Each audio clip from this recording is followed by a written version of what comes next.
Tātou tāpua I le atua.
Le li ia whafonga mai I lau tatano. Ia le liu mai o fonga I lau ai o iatu. Ia tali mai I a teau I lau whamaoni ma lau ami o tonu. Awa foi te whaao o whamasinonga I lau o onu. Wai le istanga taola e ami o tonu I o guma. Tātou tatano. O mātou whāratala tātu I o luma I le mingao e tau ai. O mātou tālo ai se e whio mai I a nganga pa I ai. E te tau tō lua e ia I mātou. I o mātou loto ngao ma le le mautonu. E whai ai le nei tāpo inga. Whaai loa ma mānawa ifo I loto o whanau tāpo I umanei. Ne whamaoni ma le fia e vivi I atu I lawa fio. Ia vere nei sauninga mauvi inga. A fio mai. Se e fio mai lava I o mātou loto umanei. Mātou tālo atu era lava I a Yesu ke risolo mātou wari whaona. Amen. Tātou tāpua I le atua I lona vi inga I tolu. Tolu le vi inga o le atua. Amen.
le faitauina o tuspaia.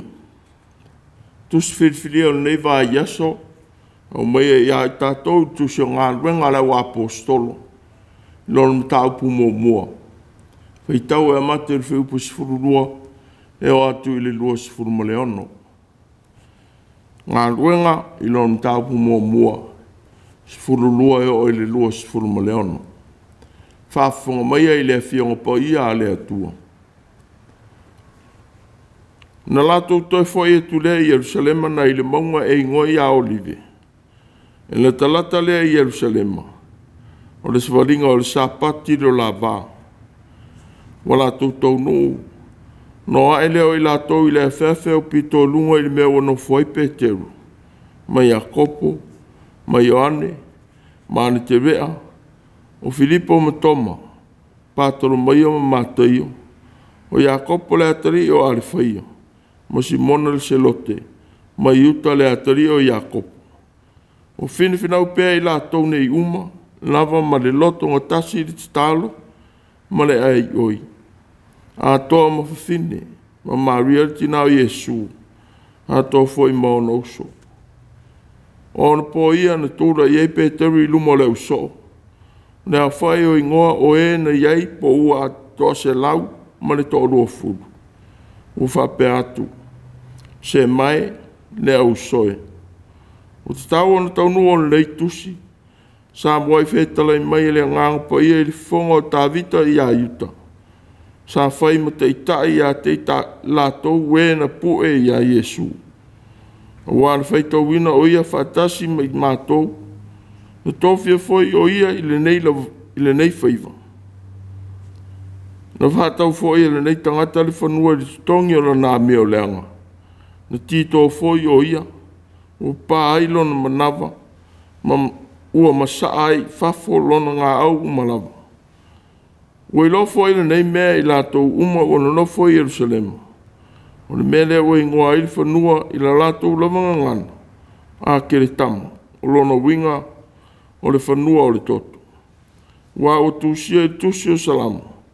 Ia tō fua le mea wana whai o ia, au fwoi ne aise mauai, i le mea lea, ia whai lona whaiva mō se tasi. O le nei, e te tau ana whai mo ni mau whaatasi mai mātou nei, i lona to e tū. O se tasi o ia tangata sa whewai mai tātou i ona pō umalawa. A whemari wai le li o Iesu mai tātou.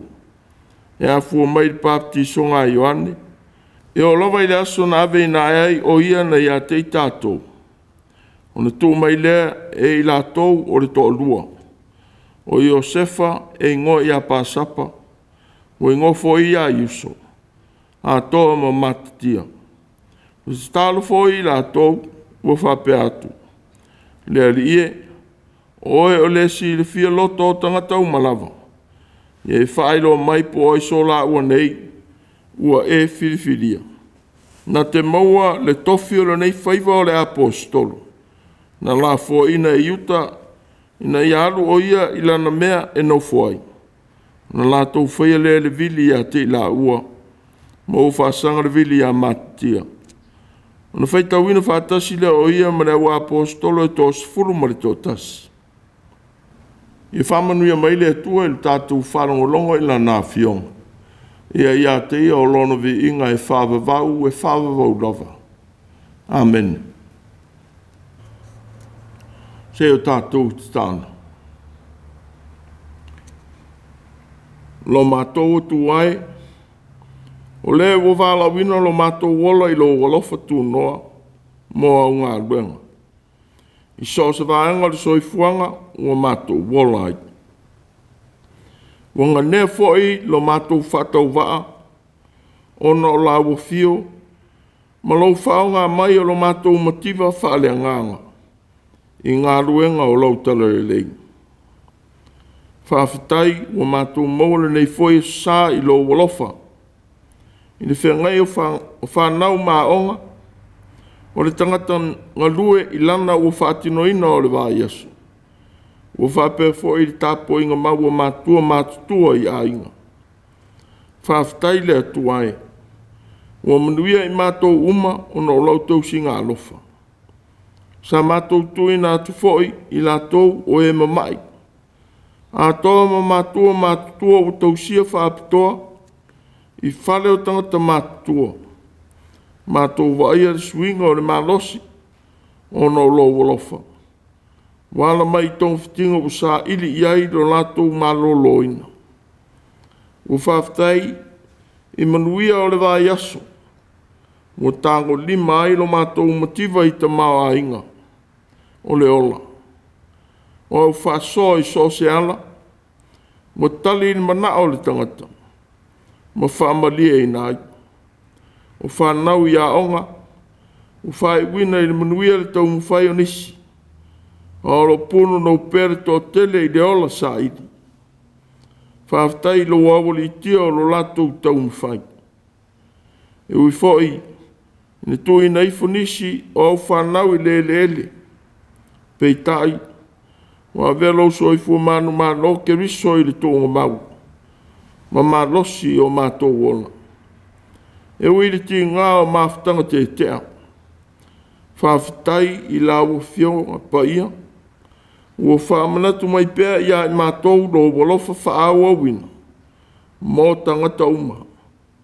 Whaftai I lau fio a nganga paia. I lo mūsuia o mātou loto. I whaai unga te tau e ao na mātou whai. Siripei o mātou loto le tau runga tere o uma o na e whai. Whamangalo I na ailo mātou o langa anga sana. Ai mei se lo toi tū ma magu. O whai ma whamoe moe fau moe mātou. Vi ia lava oe e whaavavau. E whaavavau lava. Lea li ie. Se e whamangalo mai ia I mātou. I lo mātou le whaia o lo whina ngano. Matalia le musumusunga lo wanganga. No wa ese a mātou upu ma ngā ruenga mātou te whātinoina. O e wālauina I mātou I lo walofa mo o whiau. Mo le whamaoni lo mātou wola ngā rurue. Ina watuina naula mātou wa ai I meo leo langa. O ese foi leo mātou te whaalongo I ai. Ma manatu whātou sina o se ma mātou muri atu I ai. Se alofa whamangalo I mātou o tangata leanga. O whiriwhiringa fōi o mātou loto. O tuina na watu I mea le moni. O tua aile mea sili na e wala wina ai I mātou.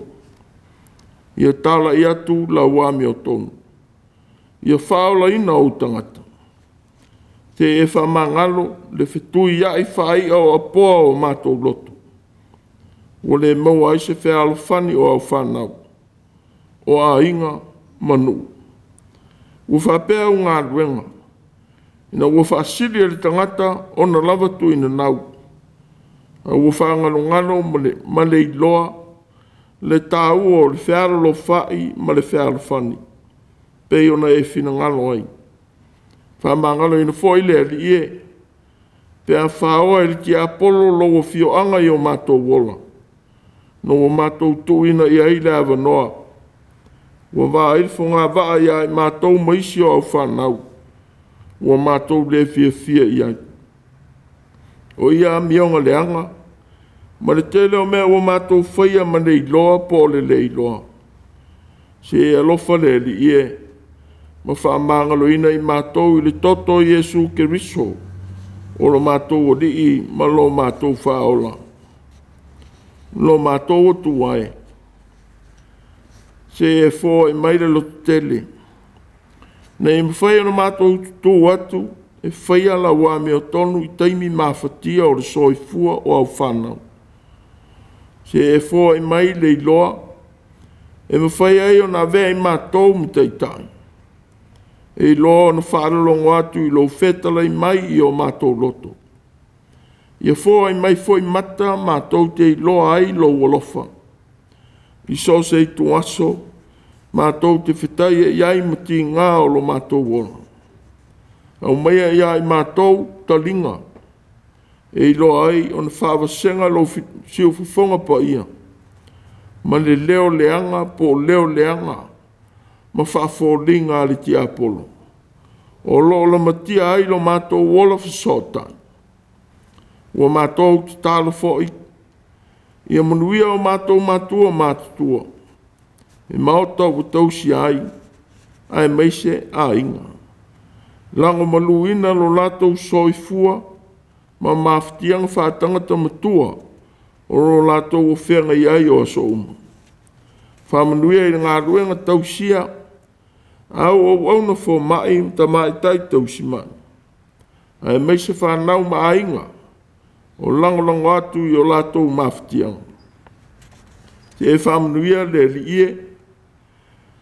Ie o si atu i maota ngase. Ma e o tausia whapitoa i ainga. Ona o le maua i mai tū ngā o le soifua. Whamanuia la o fio i lau e kalesia. O e o tālusia pēr. Ona o whaingi tāo leo langa o whenga iai. Se e alofa i whanau mti nā maitanga. O whaile le fua ima whanau iti. Se e tausia. Ia manuia leo suatu ma le toi fo i mai o whanau mai a onga. Fua ile ata mai ma le loto tō anga i whanau. E whenga iai ma le ola a o awina. Whatau ma mau i wha mai e la matia lo lato wola. Ia whape fo i ona lawe ina mai iai. I whainga tā o la matia lo lato saunga le mō. Ona o fuala au ma vaila au whasaina. E o lava i awa o ona. Ua pā u iai leo langa o nisi o whanau. Se e lawe mai i lato. Hamanu ia foi whanau wā o ina i lo fina ngano. Ai mei se i la tau wa ngā rurua i lau ngā ruenga. O whanau fwoi wana nofo i nisi i tū o le nei tunu. Mā tunu wa mau. O na wa onga ma ngā ruenga. O tā alonga ma le ati ia e o a inga i nisi i tunu wana nofo i se atuai ma a inga. Se e la ve ina. Whanau i wanga au o mā lo. Ma e o si mai i le nei atunu upo nisi i tū o le rolangi. Ona le fia maua o le ola ma lolo ina. Se e whamanuia le li ie. I lo lātou whia ngai ma ie whaingita. Whamanuia le whia ngai o le kāresia sa moa ma whontanga i le nei vai tau. I ta mao a inga le tō whā. E sa ili atu i la awa fio. E manuia ai i lau e kāresia. Alofa ia sa moa. Sa e masifo. I o mātou a inga i nuu e kālesia ma whainga malo. Manuia o mātou te itai. I loloto le tō whā. I sa ili atu i lo wolofa e manuia ai o lātou whaiva. I e whamanuia fwoi New Zealand ma na whainga malo. Ma o mātou te itai. I mātou uma wana nofo ai. Se e alofa e tunu o lola lolangi o whea ngai pēr ma tau am whiwaiwai e inga. I le nei vai tau. Ma me mai e se aso. E maua ai e ia au whanau lo file mu moni. Vevesi o tula i mai ni ukārtonia. Se msuinga maria e ala i lo mana alofa. Ma whitianga ma ngase o ma lo. O whea ngai ma ia au whanau i Pasifika. Amanu ia fo i Samoa i tau manele. I so se i tuo le rolangi. E mei se la tau o mātou tāpua i pē i lunga o le nei ala o whasota inga. A mātou whalonga i lo whina ngano. A o mai. Te i alofa ma whaau i le ato ato o lawa o onga. Ia ma malum pa ia pēlo swafa.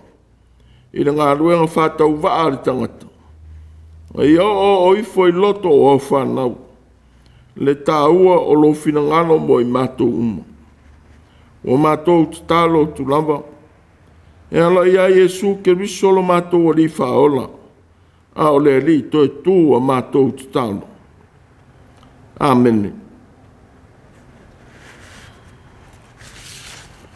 Tātou tāpua i le atua i le pese se lauma le lua. Se lauma le lua le pese tātou te pese ai.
o le launga i suafa mamando o le atua le tamā le alo ma le nganga pa ia.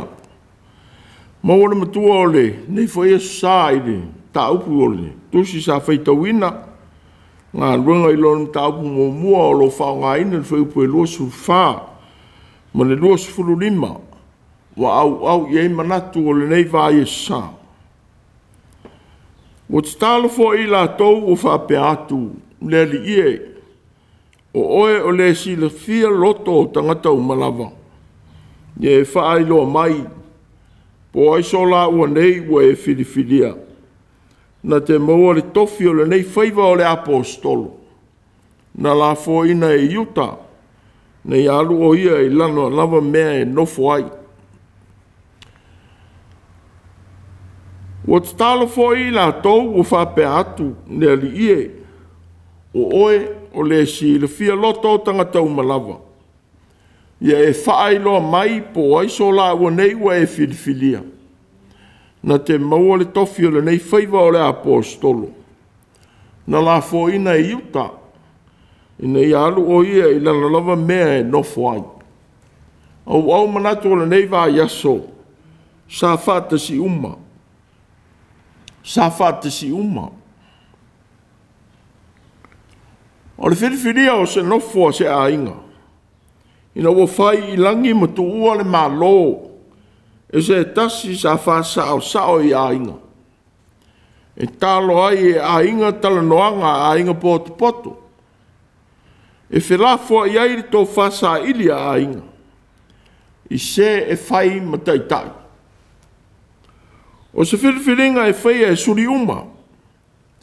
Ua tofu foi a inga, ma whainga ese ese. E whiriwhiria ai te itai o a inga. E a soa ma umi se teimi i nisi a inga. E la lafo ai le tō whasa ili. I nei e tau no i le while mū. Ma le manuia o le atua.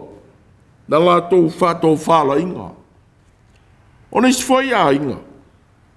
Mo ta oto a la tō whainga whasolonga. I suli ua o iai le nofo. I le mawai o le isi suli. O se au tasi iai a inga. Ma lolo iai ta aufi o suli uma. O iele nai nofo iele nofoa. Wa tal tonu a inga uma le tunu. O le au whātasi o manatu i se e tasi iai la latou whilinga. O le finangalo leo a inga. Ma le whasinonga lea lea nganga o le atua ia i latou. O nei se afo ia inga. O solu i whaamsinonga e au mai ei whaai unga. O a latou whiriwhiringa. Te ale mous tasi. O le whiriwhiria o se tau aveina le tofi apostolo. Ia whaatomu i le avanoa iuta le se kara le soo o Iesu. O se whiriwhiringa lava na whaia e soo o Iesu. A o tau la mua ai Peteru le soo matua i le whaia o le whiriwhiringa. O mawai le whioae o Iesu i le langi. Na mata iai tangata uma o e na iai matuli mata iae i le langi. Ina o si itia o ia. Wa uma foi o na ia whaatonu atu i ona so. Whaautu foi. O te au ina mai i a te outou le na whola ina e lo tama. Ai outou na nofo i le a ai. Se ia whaofuina outou i le mana mai dunga. Fai foi outou mo mon mau i a te au i Jerusalema. Mai utaia umalava. Ma Samaria. E o lava i le tulu inga o le rolangi. Nana leo le tulai o Peteru. Ma whaari atu lona manatu. I le tutau o na whiriwhiria se na te whaatumu i le avanoa iuta.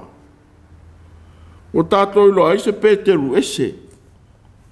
Mai i le sa whaalawe lawe i a Iesu. I ona manatu whaare tangata. I teimi na whewa iai mai Iesu i lana ngā ruenga i le rolangi. O lona tūlai ma tā ua le mea na whaia e iuta. O e whamanatu atuai i ona uso.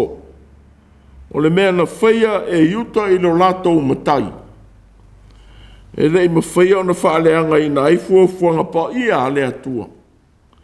Nā whio mai ai e sū na te whātaunu. E o whātaunu e iuta le lofa o le atua. I le vave o mai o lana wha o le tanga. Ua tātou lio ai pē teru ma lona whātua tua. Ua matua i ona manatu. Wai se ase soo. Ma se tangata mawhatia. Ona i loa atu le atua i le mawai o ni winga mātanga ma pōpua ngā ma mawha sa whenga iai. O lona manatu e sa ili se sui o iuta. Wa ia whangua ai loto le au apostolo. I le ngā ruenga wa uma o na tui nā atu e Iesu ia te i lātou. E au o na whātau nuina. O le mea na whaia e iuta ia Iesu. O le ese ma le mea na i loa e tāwita i ona fwoi pōpua ngā. O le tangata fwoi o la uo. O le na au whātua tua iai. Na aila o a reto, ngā a mai o ia i a te au i lona muri vai. E ui o le manatu ua loan whaamatala i nei tā vita mō na mawhitianga. Sa whenga iai, i le lamatia o lona ola e saulo. Ma tau purepulenga na whaia e lona lava ataria o Apisaloma. E whao aile no fōa o lona mālo. Peitai. U whapeon si tia e Iesu le lava manatu. Ina wa uma o na ia munu ina vai o lona au soo. Ua e whetala i atu. E le o outou uma o te whai atu ai. Ua o i loa i la tou na o whiriwhiria. E peitai e tau nuu ai li tusi. O le ai whatasi maa. Wa a mai o ia i a tau i lona muri vai. O te whai e tunei lava i a te utou. A o le i o mai. Ina i o tau tali tonu pe atau nu. O au o le e ola. Pēna manatua e pēteru. Le sau noanga le ri. O i e toi whamanato tuai i ona uso. Le mea na whaia e iuta. O le na whaitau ina whaatasi mai lātou. O so o Iesu. Au o whai matei tai e pue i a Iesu. Nena leo lon manatu. Ia sa ili se e sui i a iuta. E le ona o se mea o lātou manatu i ai. A le mea lava na whina ngalo i ai Iesu lo lātou matai. O se o le a whiriwhiria e le au so. O le a whai le ma mōni mau whātasi mai lātou. I le toi tuo Iesu i le rolangi. Na whaia e reu soo le whiriwhiringa. Sa vea ma whasino ala mō se tasi la tau te tōwhia. Le a fionga le atua. O a fionga le atua o la tau tāwhi iai. Wa vea le mata iala i le la tau te tōwhia. Wa la tau manatu ai i le tangata e whasanga iai la tau whiriwhiringa. O se tasi o ia tangata sa whewai mai tātou i ona pō umalava. A o whemali wai le li o Iesu mai tātou. E a fua mai le papti songa Ioane. E o lava i le aso na avena e ai o ia na ia te tātou. O anga waa o wha lia. O leise mea o wha mawina ai e tusi. Ma se ta inga whaapitoa le nganga pa ia. Pei tai, o tātou mata wina ai le wha o ngā o lātou lava mawhau, ua wha mamaina. O manatu o wha ali atu i le atua, i lo lātou au whatasi, i luma o le atua i te tālo. Ma leu stai atu i le whasinonga le nganga mo i lātou.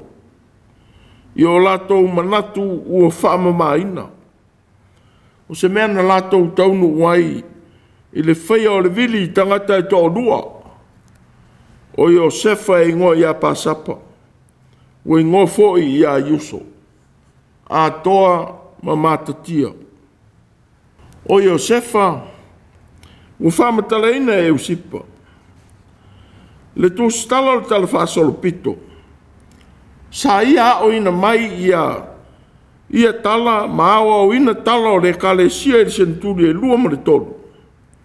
O whamau ina ai e papies I ana tala. No na au fia I so e fitus furu lua. Sa awina I Yesu. E fola le tala le leia ai na muri watu I ai. O whamau ina fo ilo na inuina o le mea o ona I luma o tangata. Pei tai o le alofa o le atua. Na le a whaina ailo na ola. O ia foi sa vem fai fiau o le nuu. O e leu Theropolis. O le nuu I le o ngā tutonu o Israelu I le tu I matu o le aio e perona. Pei tai, na o ti wha maturo ai, ona o sa wanga na whea ngai ma kerusiano. Whapei ona wha mauina I le litu stalo le talafasolo pito I Israelu. O Iosefa. Pei tai matatia. O tā ua foi e usipa ma kere meni o Alisana. Sa filifile foi e Yesu matatia. Ma au fia ai I so e fitus fulunua. Na au ina atu e Yesu tai tō lua ia ai ma whawa ai. Whātasi ma Iosefa e tālai le tala le lei. Wa au fia I etus tu singa. Lona tālai e tua o le tala le lei I utaia. A toa manisi nuu o le vasa kaspe ane. Mauti whamaturo ai. O whamawina foi. Nona whakerisia no ina o kapatokia. O se nuu I lunga o maunga o le tūmalo I saere o ngā tonu Anatolia. O I tonu o le malo take, o I longa ai I nei ona pō. O le whiriwhiria o matatia. O se sa I linga na puno no wai le au so. Ma e uma sa ia I lātou I le whale na o lātou no nofu ai. I te talo. E le fau I le au so. No lātou whaia o leo langa. A wasa o ina ai ro lātou matai. No te talo fo I Yesu. Na I e whiriwhiria lea o na so. O a solova I o mariwa e ai o ia I le maunga e te talo. Ma o ina lan te talo I le atua. Ma o foi. O na wala o tule o ia I on so. Ua whiriwhiria e ia ni o la tau e tos fulumare tō lua. Whaingoa foi la tau e ia o apostolo. O upu o la tau whanau naunga I luma o le atua. Wa au tu iei manatu o le nei e sa. O loto o te tala atu I le atua. Na te whasino mai se ua ia whina ngalo iai. Ua la tau whaia le vili ia matatia mai Yusu. Ma whasino le vili ia matatia. O le vili. Mua vele ma whina ngalo o le atua. I lona I unga. I se ua te tau iai le tau whinga. O le vili. O le mwhai ona maua iai se manatu whaapito. Wa o I lava ua whaasanga iai. O ia lava lea ua whiriwhiria. E le fau le whaia o lea mea. Sa whaia ai e o sua le vai ina. O whanua mo le whanaunga I Israel. Na tōwhia ai fo e tā vita. O si tāuranga ma o lātou tiute. I wasenga I lua sifulu ma le whaa. Sa vai ina ai fo e fita Roma ofo Yesu. Ina o tau le li I sa tau. O se whainga ua masani ai I tu o le rolangi. I le sa ilia o le wha maoni. Pe a whai anga waa, pe tutusa ni sui o whaia I ai se whiriwhiringa. E ui lawa ina whisiringia nisi, le ala ua whaia ai le whiriwhiria o le apostolo. E sui I a yuta, pe tai, wa o mai le tusi. Le wha Lango atu o le sa ilia o le apostolo i le atua. O le whainga lea wha Israelu. Ua tā ua e le poto. E whaia le viri i whatawhata o le ofu. Ai mai le li lo na whatonunga. Umalava. Peitai. E uina fōringa le lei manato nisi. Le whaia o le viri. E sa ilia i le apostolo. Ai sili atu lea. I le tele o whainga pi o maa mionga mātanga. O loa vea ma fuanga o le tula i mai o nisi i tofi. Ma filifilia nisi e u mia tō finga. O lo whaia le leo langi nei aso. A wā o whasile nisi uo. O a inga. Mata mao a inga. A toa matau e to e na atu. Pe a filifilia le ua manatu iai. Wā o mea ile na e sāre mātango fie. O le sa ili le file mu o le atua. I le whaia o a tātou filifilinga. O se whamanata ua. Le sa ili atu i le whamaoni i le mana o le nganga o le atua. Se a inga a toa. Se nu. Po se au lotu. I teimi uma e whaia ai a lātou filifilinga. I matai o a inga. Po teitai o nu. Ma tō whinga i au lotu. Au sauni fō i whainga filifilinga nei tau sanga. I tofi o le mālo, i le mālo tele o Amerika ma ona telu tolu.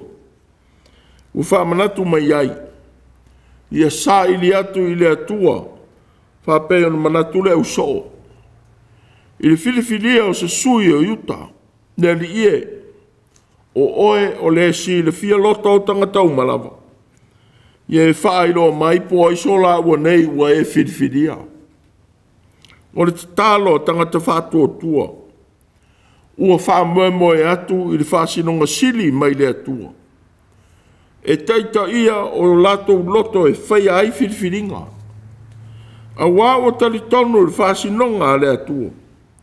E le whailonga tangata. E tusi i le uailonga ma uaiai lo nā nganga. Sa tāua le tamai tā Johanna Andrent. O le tō whamanino. A whai o e filifili. I taitai e fōringa mai te tusa umane leanga i lo manatu. E ne te tau ono tu ua ilo utiute o le filifilia o se taitai. Peitai. O fisosoni mai i e o whaia filifilinga. Ia e filifili i le e ititi le leanga i lo manatu. Ai ole nofo e tele palota. Wa fai e tele palota. We fa mau i le avanoa. Mai ave sea mai ai e oe lava i lo leo. E fawi na i le atunu. O lena le te tau ai le whasinonga le wa apostolo. Ia sa ili atu i le atua i le talo. E fai ai i au filifilinga. O whasena mai fo e Peteru mo tātou. Le le te tau ono nofo i le pong sao mea tutupu. A ia whaira ngā ruenga, ma wawa i atu i le mana malama o le atua. E whaia ai whai unga. A tutupu maftianga o leo langa. Ia lea vea ia winga whanoa noa.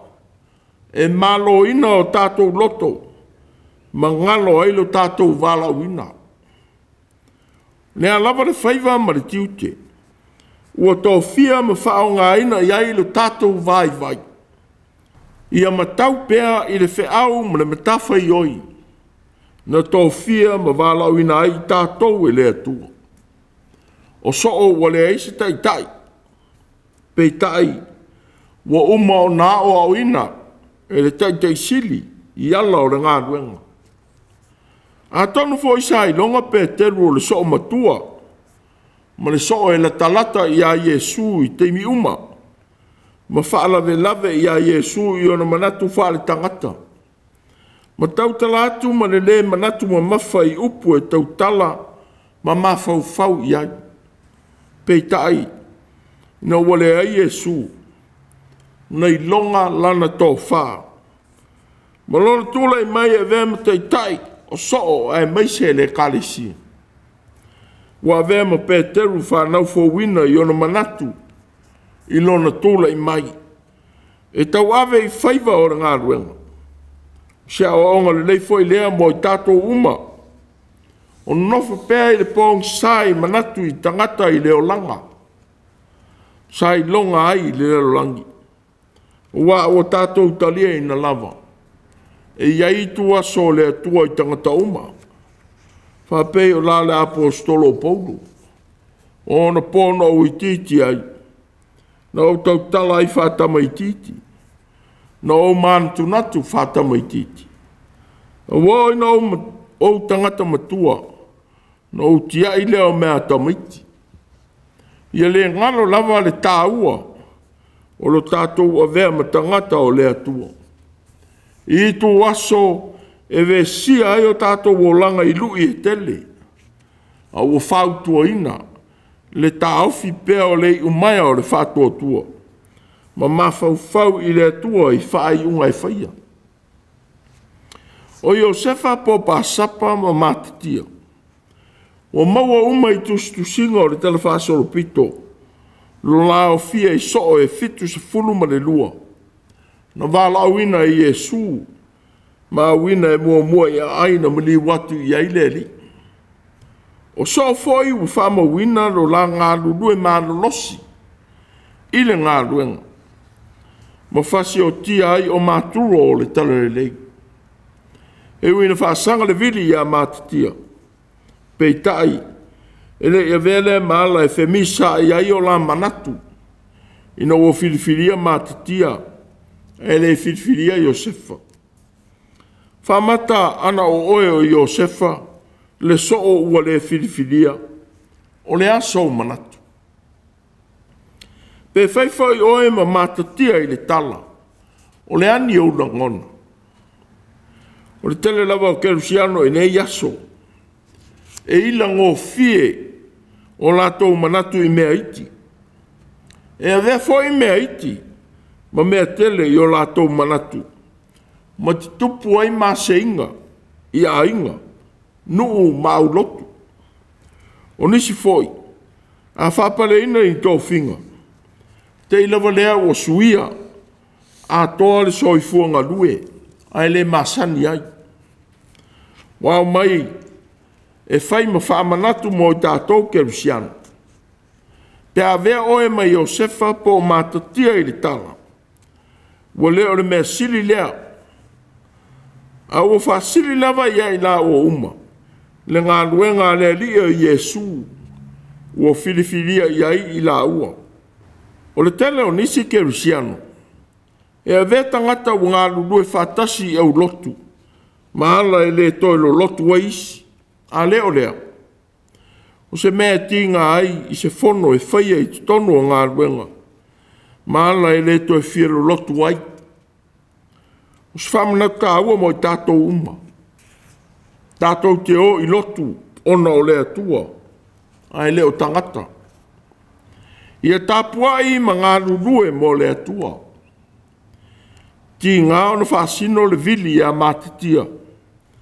Na le whaavai vai ai o sefa e alu e tāla I le tala lei a Yesu. Mōti whaamāturo ai. I ele u te Leopoli. I e perona I te tonu o Israelu. O mātitia foi.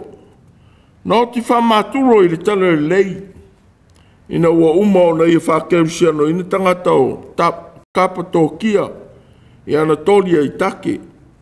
Manisi o nuu o le vasa Kaspiane. Ai se ala e te le manatu o I whapea. Pea e alu I le lotu. Wa o mai foi se tasi o mea sili ni mata aupo le nei sa. O le aua o mea whatasi. I le loto ngata se tasi I luma o le atua. O le whaai longa o le iai o le li to e tui o tātou wola. O se whaai longa foi. Na I loa ai le au so I le whaatalitali atu I le nganga pa ia. I le aso Pentekoso. E se ramatanga o fio se ainga. Se nuu. Se au lotu. E maua iai le langona mānaia. whapei o na autu i ei manatu o le nei asu. O le whata sia uma, e ma o popo ai se wha moe. E siri ona le lei. Pe a ma futo whatasi ma fia o na o le li. E whatupu i na ai le whea alo whani. Ma le whengarenga le ai. I le whaia o ngā luenga le lei. O la le li e ouru ngā luenga i lona au so. E toi titi. Na le vai mai leo le rolangi i a teau. E vai mai pe o tau i a teau. O te ola. O le mea lea e ola i foi o tau. O si sau noanga le li toi tū. Ua whātau a ilo tātou whātua tua. Ma le whaalango lango whamau ni atu i le atua. Tātou te whaia ai mea uma. Ma le masalo salo i le li toi tū. O ia ua i tutonu ia i tātou. Ua manuia foi i tātou. Ona o lona tū mau mai. O te tālo foi i lātou ua whape atu. Le li e, o oe o le si le fia loto o tangata umalawa. Ie whaelo mai po aiso la ua nei, ua e filifilia. Na te maua le tofi o le nei whaiva o le apostolo. Na la fo ina e yuta, ina i alu o ia i lana lava mea e nofo ai. Sa whate si uma. Amene. Tātou pese i le tua, i pese lua se lau se furu. Lua se lau se furu le pese. Yeah.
tātou tāno.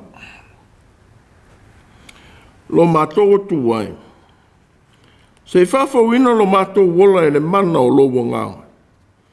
Ia whawai pēr o mātou manatu e whaia ailo whina ngano. I whia ngā rurue whātasi, ma o mātou uso ngā rurue. E whātau no i tiu te o le nei vāia sā. I tū maua i pēr o manuia le atua lo mātou tamā. I rungo i mātou malau whanau whātua tua umai le rolangi. Ne alofa sai ni mai o Yesu ke riso lo mātou o ri whaola. A tō mene māwhtang whewhei pēr ma rāwu whio ngang pa iai. Iai mātou i so uma i leo noa. E whāwawau lava. Amen.